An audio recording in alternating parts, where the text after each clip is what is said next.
Welcome back, everyone. Today, we are diving into the anatomic GPS. I'm joined by the ever-precise Dr. Sarah. Sarah, I had a 65-year-old patient in the ED yesterday, crushing chest pain radiating down his left arm and up his jaw. If I just told the cardiology fellow it hurts in the front, we'd be in trouble. We need a language that leaves zero room for error. You're absolutely right, Dr. Khan. In medicine, ambiguity is dangerous. That's why we start every anatomical discussion with the anatomical position. For the boards, you must remember the specifics: standing erect, eyes forward, limbs by the sides, palms facing anteriorly, and toes pointing forward. Every directional term we use assumes the body is in this specific posture. It's like the universal north for doctors. No matter if the patient is lying on their side or crumpled in a car wreck, superior always means toward the head in that reference position. Why does this matter clinically? Because if I'm describing a gunshot wound, I can't say it's above the belly button if the guy is upside down. I need a fixed coordinate system. Exactly. Now let's slice the body up into planes. We have the median plane. That's your perfect vertical split into right and left halves. Anything parallel to that is a sagittal plane. Then we have the coronal, or frontal plane, which divides us into front and back.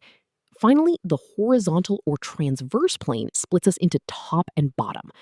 High-yield tip for students: imaging like CT scans usually presents transverse slices. You have to be able to orient yourself immediately. I love the CT analogy. Think of the transverse plane like a loaf of bread being sliced. If you're looking at a slice of the abdomen, you're looking at a transverse view. Now, Sarah, let's talk about those relative terms. Medial versus lateral is a big one. Medial is toward the midline. Lateral is away from it. A classic board exam trap involves the anatomical position of the hand. In anatomical position, the thumb is actually lateral to the pinky finger because the palms are facing forward. If you don't visualize the palms forward, you'll flip your medial and lateral descriptions of the forearm every time. Great point. And what about the limbs? I always use the tree branch analogy for proximal and distal. The trunk of the tree is the attachment point. Proximal is closer to the root, distal is further away. If my chest pain patient has numbness in his fingertips, that's a distal symptom. If he has pain in his shoulder, that's proximal. Precisely. And we should mention superficial and deep. This is vital when discussing the skin and fascia. The epidermis is superficial to the dermis, and both are superficial to the deep fascia that enwraps our muscles. Why does this matter clinically? Think about infection. Deep fascia is like a surgical envelope. It can contain an infection or, unfortunately, provide a paved highway for bacteria to travel from the neck down into the chest.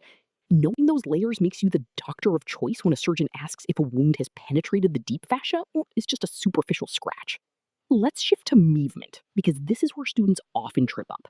Flexion and extension occur in the sagittal plane. Flexion usually decreases the angle of a joint. Think of curling your arm. But here is the high-yield exception: the knee. Flexion at the knee actually moves the leg posteriorly. It's a favorite for examiners because it breaks the flexion is always forward rule. I tell my students to think of abduction as being abducted or taken away. Abduction is moving a limb away from the midline in the coronal plane. Adduction is adding it back to the body. If you're jumping and spreading your legs, that's abduction. And we can't forget the forearm: supination and pronation. Think of supination as holding a bowl of soup, palms up. Pronation is turning them down. These are complex movements where the radius actually rotates around the ulna. And the feet have their own dialect. Plantar flexion is like planting your foot on the gas pedal, toes down. Dorsiflexion is toes up toward the shin. Why does this matter? Because a patient with a foot drop can't dorsiflex, and they'll trip over their own toes while walking. You have to be able to document that deficit accurately. To round this out, let's touch on inversion and eversion. Inversion is turning the sole of the foot inward toward the medial line. Most ankle sprains happen during forceful inversion. If you can't describe the mechanism of injury using these terms, you can't predict which ligaments are likely torn. Exactly. It all comes back to that 65-year-old with chest pain. By saying he has pain in the anterior thoracic region, radiating distally down the left upper limb, We are using a universal language that allows every doctor in the world to see exactly what we are seeing. Perfect. So for the summary, always orient to the anatomical position. Median and sagittal planes split left and right. Coronal splits front and back.